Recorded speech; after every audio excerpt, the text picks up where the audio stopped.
সৌদিতে আমার সবচেয়ে পছন্দের হোটেল হচ্ছে খাবার রেস্টুরেন্ট, সেটা হচ্ছে মাতামে অলিমাতি। এবং এইটা হেরেম শরীফ থেকে খুবই কাছে, জাস্ট 20 or 30 রিয়াল ভাড়া নেবে ট্যাক্সি। এই হোটেলটার ইন্টেরিয়র ডিজাইন এতটাই জোস, আমি খুবই একদম আমার কাছে খুবই ভালো লেগেছে। আর ফ্যামিলি গেট টুগেদারের জন্য ওরা আলাদা আলাদা স্পেস করে রুমের মতো করে দিয়েছে, যেহেতু পর্দার একটা ব্যাপার আছে। সো খুবই খুবই ভালো ইন্টেরিয়র ডিজাইন।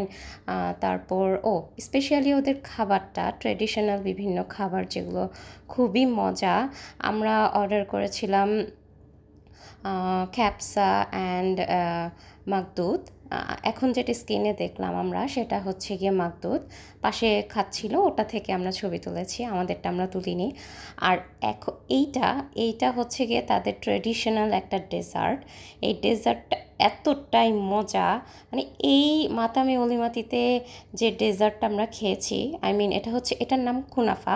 এই কুনাফাটা মতো কুনাফা সৌদিতে আর কোথাও নাই। Best desert ever.